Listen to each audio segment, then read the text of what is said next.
Setelah vaksin ini apa boleh mandi dok? Ada yang sudah vaksin pertama, terus setelah divaksin nggak mau berangkat yang kedua karena takut gitu, atau mungkin malah nggak mau divaksin sama sekali dok. Kira-kira dampaknya untuk anak-anak gimana dok? Yang tidak vaksin COVID ini, atau mungkin hanya yang vaksin satu kali saja dok? Vaksin keduanya nggak datang misalnya.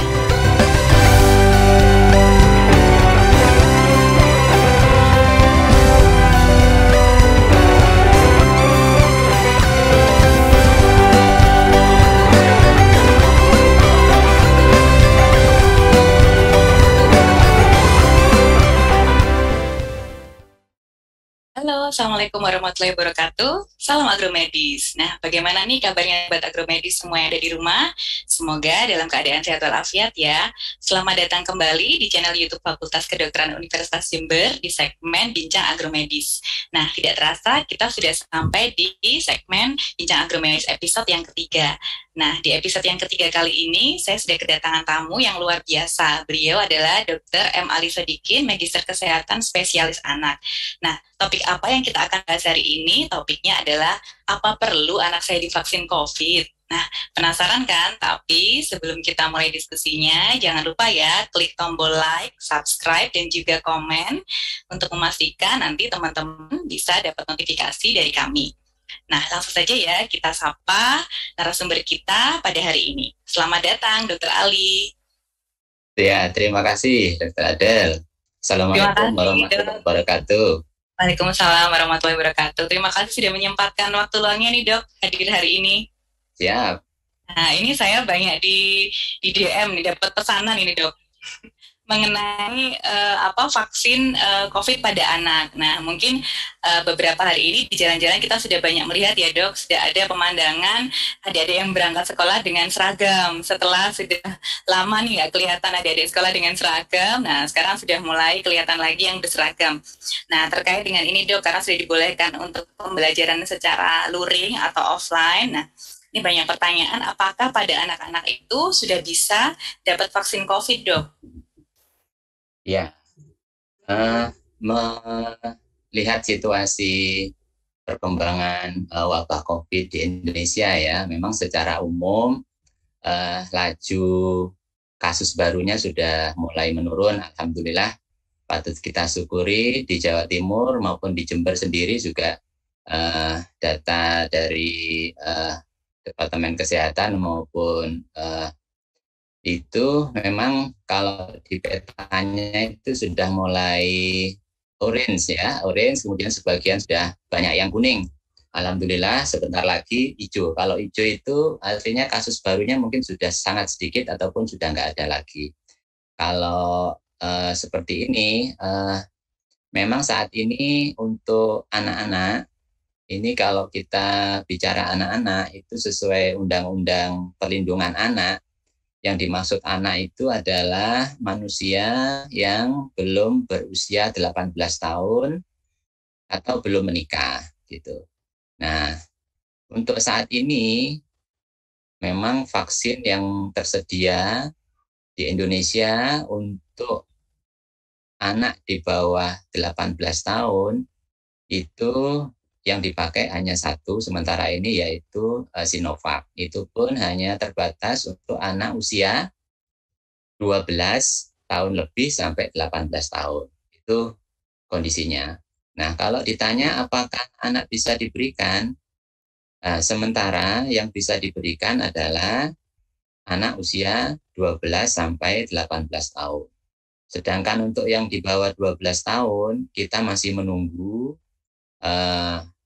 persetujuan baik itu dari Badan Pengawas Obat dan Makanan, BPOM, dan dari IDAI yang memang sedang melakukan uji klinis untuk anak yang lebih muda daripada 12 tahun. Jadi sementara anak-anak boleh diberikan yang usianya lebih dari 12 tahun sampai 18 tahun.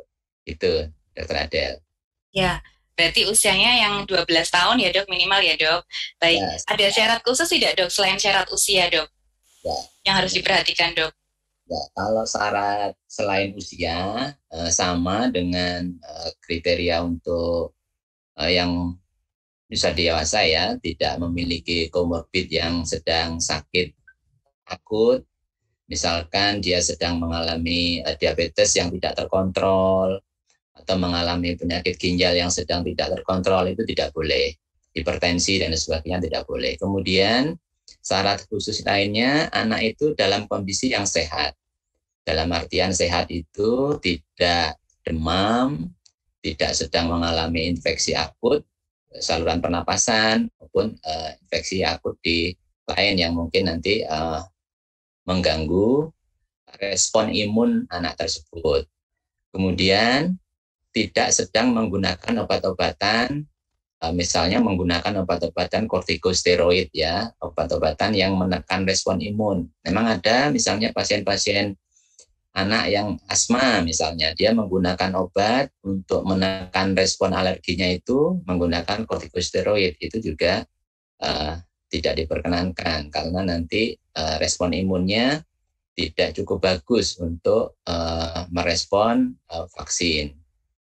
Jadi secara umum nanti anaknya sehat, yang gampangan mungkin kalau awam tidak sedang demam, tidak sedang batuk pilek maupun menderita penyakit kronis lainnya yang untuk masyarakat awam gitu. Berarti secara umum dalam kondisi sehat ya dok anaknya ya. Nah, setelah vaksin nih dok, mungkin buat sobat agromedis ada yang menanyakan, ada yang perlu diperhatikan tidak dok setelah vaksin? Takutnya apa demam atau misalnya bengkak atau gatel gitu dok di area yang disuntik? Ya, memang vaksin yang untuk kita pakai yang sementara ini disetujui oleh POM dan IDAI untuk digunakan di Indonesia baru satu, Sinovac ya. Itu rata-rata keamanannya baik ya, dalam artian kejadian ikutan pasca imunisasinya itu sangat rendah dan sifatnya kebanyakan ringan. Misalnya demam. Jadi demam, mulai demam sumber itu bisa terjadi, namun tidak selalu. Kemudian kadang nyeri di tempat suntikan biasa, ya disuntik apapun di bekas suntikan itu biasanya nyeri. Kemudian ada bengkak, itu juga bisa, tapi juga tidak selalu timbul bengkaknya. Secara umum aman untuk digunakan pada anak-anak. Jadi jangan khawatir Bapak Ibu sekalian yang mau memberikan vaksin COVID untuk anak-anaknya. Yang usianya sementara ini yang masih bisa dilayani adalah yang usia 12 sampai 18 gitu. Ya, berarti wajar ya dok kalau misalnya ada keluhan demam, terus nyeri di tempat suntikan itu wajar ya dok ya? Ya, masih dalam batas wajar, itu pun tidak selalu timbul. Ya, kalau untuk anak-anak itu berapa kali dok ini apa vaksinasinya dok untuk Sinovacnya? Ya, tetap 2 kali dengan rentang waktu 2 minggu sampai 4 minggu. Tapi kebanyakan sekarang sudah dilakukan vaksin pertama dan vaksin kedua rentangnya 4 minggu. Itu memang dianjurannya sekitar 4 minggu untuk bisa memberikan respon imun atau sistem pertahanan tubuh kita bisa protektif, timbul respon imunnya dengan baik. Itu jedanya yang paling bagus penelitiannya 4 minggu. Jeda antara vaksin satu dan vaksin yang kedua. Wah, baik. Nah, ini dok, ini ada pertanyaan nih dok yang masuk. Misalnya namanya anak-anak ya dok ya, kadang kan kalau dibawa apa namanya bayangannya dibawa ke rumah sakit, dibawa suntik, nah itu kan menakutkan nih dok. Misalnya nih dok, ada yang sudah vaksin pertama, terus setelah divaksin nggak mau berangkat yang kedua karena takut gitu, atau mungkin malah nggak mau divaksin sama sekali dok. Kira-kira dampaknya untuk anak-anak gimana dok? Yang tidak vaksin COVID ini, atau mungkin hanya yang vaksin 1 kali saja dok? Vaksin keduanya nggak datang misalnya? Oke, yang pertama idealnya tadi kan memang di tengah pandemi COVID-19 ini sebaiknya divaksin untuk memberikan sistem imun kita atau sistem imunnya anak-anak itu bisa lebih baik seandainya nanti terpapar dengan virus SARS-CoV-nya atau virus penyebab COVID-nya itu, sistem imun sudah siap. Itu idealnya divaksin 1 dan 2 dengan jeda 4 minggu tadi. Nah, Kalau tidak divaksin bagaimana? Tentunya ada resiko ya. Jadi untuk pencegahan memang vaksin bukan satu-satunya ya. Awal dulu sebelum vaksin ini ditemukan, kemudian didistribusikan dan kemudian dilakukan, kita dulu mengenal ada 3M, 5M, bahkan sekarang 6M gitu ya. Memang pencegahannya bisa mulai dari situ, jadi menjaga jarak, mencuci tangan rutin, kemudian menghindari kerumunan, mengurangi mobilitas, itu upaya pencegahan, termasuk sekarang vaksinasi. Idealnya divaksin. Kalau tidak divaksin tentu memiliki kemungkinan untuk terpapar, kemudian terinfeksi, dan kemudian menjadi sakit. Itu ada risikonya. Tentunya kita tidak menginginkan demikian. Kita ingin anak-anak kita itu terlindungi, kemudian bisa sehat, bisa mengikuti proses pembelajaran, baik itu di sekolah maupun pembelajaran agama maupun kondisi di rumah itu biar lebih baik. Nah, kalau cuma satu kali bagaimana? Satu kali nih dok, ditawar dok, nggak mau 2 kalian, takut 1 kali aja dok, gitu gimana dok? Ya, 1 kali terus sakit, misalkan nyeri di tempat suntikannya. Ya. Kalau 1 kali itu perlindungannya maupun respon imun kita itu tidak sebaik atau tidak sebagus kalau imunisasinya 2 kali. Lengkap 2 kali ya. Yang pertama itu kan istilahnya dikenalkan pertama kali, sistem imun kita mengenali, kemudian diingat, kemudian dibentuk antibodinya. Nah, kemudian ketika antibodi yang primer ini mulai turun, dikasih lagi yang kedua. Nah, kemudian dia ingat lagi, oh sel memorinya itu lebih baik. Dia akan memproduksi antibodi lebih cepat dan lebih banyak, kemudian bisa melakukan mengeliminasi virus dengan lebih baik dibanding kalau 1 kali. Jadi saran saya, ya kalau 1 kali terus mogok, mungkin ya dirayu.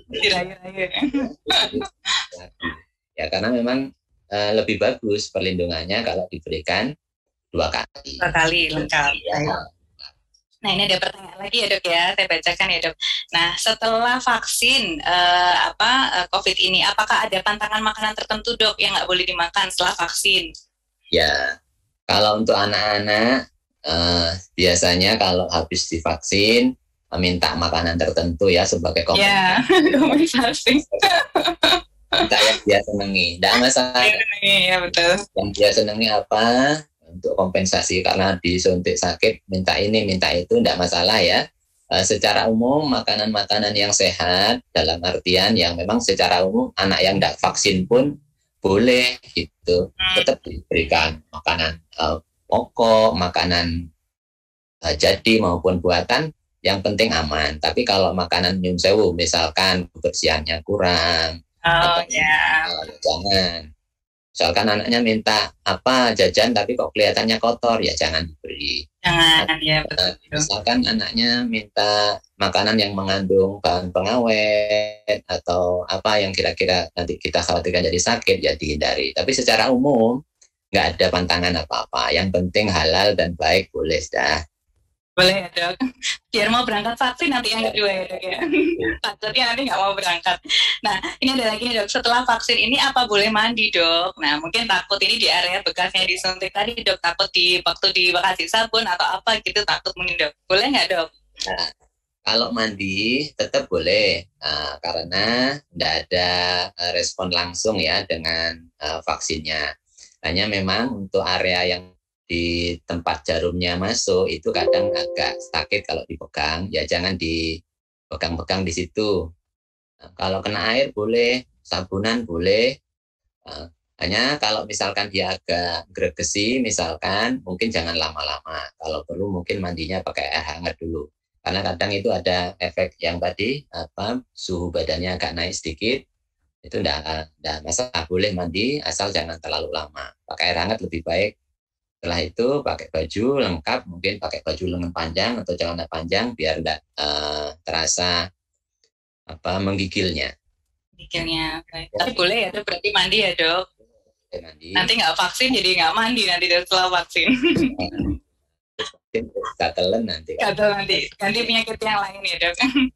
Terus ada pertanyaan lagi dok, bagi anak-anak yang kurang dari 12 tahun yang belum bisa dapat vaksin COVID, apakah ada vaksin penggantinya dok untuk antisipasi? Misalnya vaksin influenza, apakah direkomendasikan dok?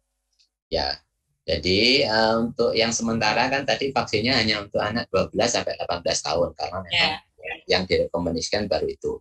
Yang di bawah 12 tahun itu masih dalam fase uji klinis. Nah, nanti tentunya kalau ini sudah dinyatakan aman dan bermanfaat untuk anak-anak usia di bawah 12 tahun, ya nanti akan diberikan. Nah, jadi ada pembagian lagi ya, nanti 6 sampai 12 tahun, kemudian 2 sampai 6 tahun, dan di bawah 2 tahun. Tentunya masing-masing ini akan ada penelitian-penelitian lanjutan.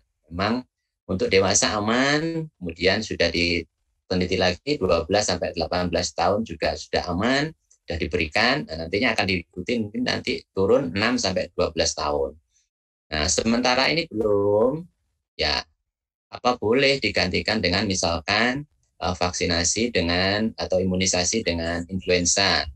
Ya, itu boleh saja karena sebelum masa pandemi COVID ini vaksin influenza itu sudah memang salah satu pilihan yang boleh diberikan kepada anak-anak. Karena virus influenza ini juga sering menjadi penyebab anak-anak itu sakit, batuk, pilek, kemudian infeksi saluran pernapasan atas yang bisa dicegah kalau itu penyebabnya adalah influenza virus. Namun untuk COVID itu kan penyebabnya bukan influenza virus. Jadi secara spesifik vaksin influenza tidak bisa melindungi dari infeksi virus SARS-CoV-2 sebagai penyebab COVID. Namun kalau mau diberikan juga boleh, karena memang bisa melindungi anak-anak dari infeksi saluran pernapasan yang disebabkan oleh virus influenza, yang kasusnya juga banyak pada masyarakat maupun anak-anak. Jadi kalau vaksinasi influenza itu dianjurkannya justru selain untuk anak-anak juga untuk orang-orang yang usia lanjut di atas 60 tahun, itu karena rentan. Itu juga dianjurkan. Jadi tidak masalah kalau mau vaksin yang influenza sebelum usia 12 tahun. Boleh. Boleh ya dok ya, berarti ya. Tapi tetap tidak bisa secara spesifik mengurangi resiko untuk SARS-CoV-2-nya ya dok ya, tapi bisa untuk infeksi virus influenza. Nah baik, ada pertanyaan lagi nih dok, saya bacakan ya dari Sobat Agromedis. Nah apakah Pak Dokter, apakah kalau sudah divaksin COVID-1 dan 2 boleh keluar tidak pakai masker? Nah ini dok. Ya, memang mungkin sudah wabah ini sudah 1,5 tahun ya, anjurannya menggunakan masker ini sudah ya lama, pengen bebas. Nah ini saya juga mohon maaf tidak pakai masker karena di rumah sendiri. Di rumah ya. Sendirian. Gitu ya. Sendirian nggak apa ya, tahu sendiri ya dok. Saya sudah divaksin bahkan sudah 3 kali, alhamdulillah. Tapi kalau keluar ya, kalau kira-kira itu di kerumunan atau misalkan berinteraksi dengan banyak orang, itu tetap menggunakan masker. Termasuk anak-anak yang sudah divaksin, baik itu vaksin 1 maupun vaksin 2, nanti kalau ke sekolah, di sekolah tetap menggunakan masker. Karena apa?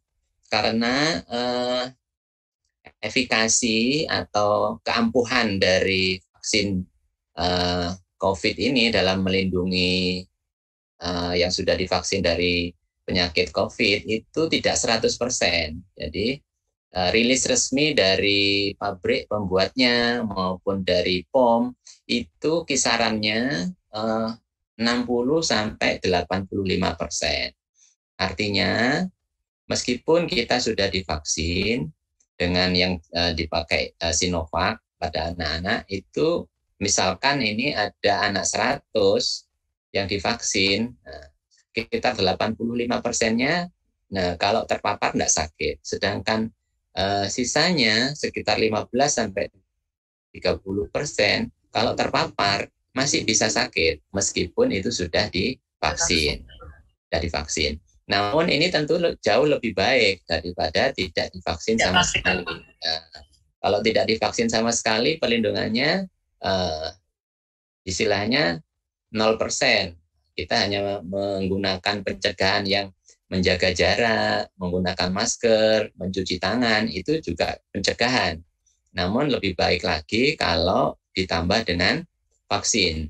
Jadi kalau sudah divaksin, apa bisa lepas masker? Bisa nanti kalau sudah kasus barunya nol.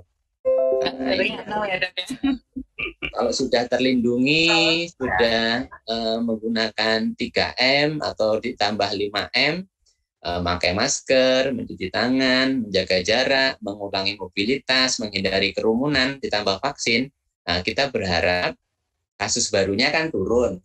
Kalau sudah nggak ada kasus baru, ya baru kita lepas masker, nggak apa-apa. Artinya di komunitas sudah nggak ada lagi kasus aktifnya, berarti virusnya sudah tidak menyebar kemana-mana. Insya Allah sudah aman. Jadi sementara ini kasus baru memang masih ada, walaupun jumlahnya sudah menurun. Alhamdulillah yang dulunya zona hitam, zona merah, sekarang sudah jadi oranye, bahkan sudah ada yang kuning. Nanti menunggu zonanya menjadi zona hijau, insya Allah itu sudah aman. Jadi mohon sabar, sabar dulu. Bersabar dulu. Setelah vaksin tetap 3M, 3M. Usahanya begitu. Dok, untuk anak-anak ini dok, apakah ada rekomendasi masker khusus dok, atau disamakan dengan dewasa dok? Iya, kalau untuk anak-anak itu yang di bawah 2 tahun itu hati-hati menggunakan masker, karena anak-anak yang masih di bawah 2 tahun belum bisa menyatakan dengan jelas kalau dia itu sesek gitu ya. Jangan sampai nanti tiba-tiba sesek tapi anaknya diam-diam aja, nah itu tidak kita inginkan. Tapi kalau anak di atas 2 tahun itu kebanyakan sudah bisa menyatakan kalau dia tidak enak atau tidak nyaman. Secara umum tidak ada masker khusus, sama saja dengan masker yang kita gunakan.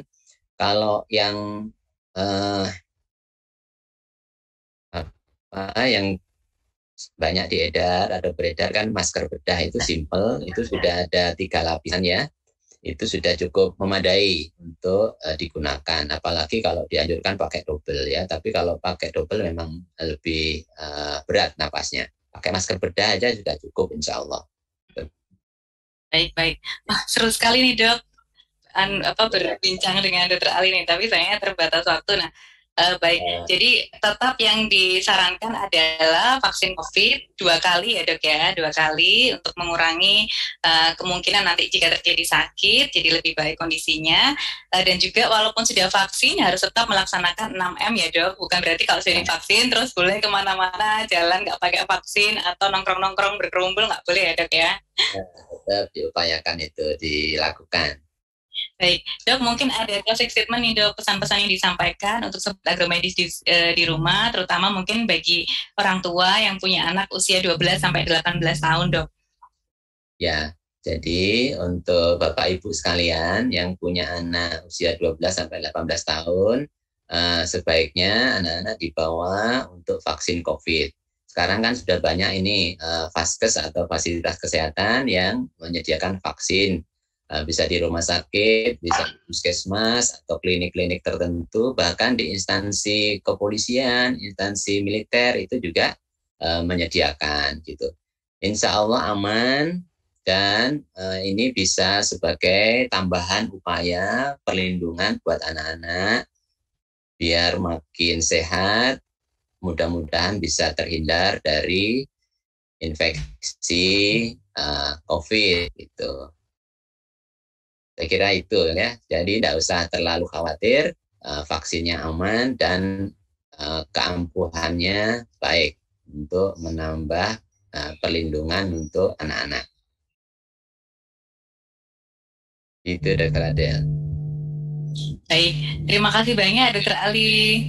Terima kasih banyak hari ini. Nah, seru sekali kan Sobat Agromedis. Nah, jangan lupa juga ya untuk tonton episode 1 dan episode 2 sudah ada di channel YouTube Fakultas Kedokteran Universitas Jember di Bincang Agromedis.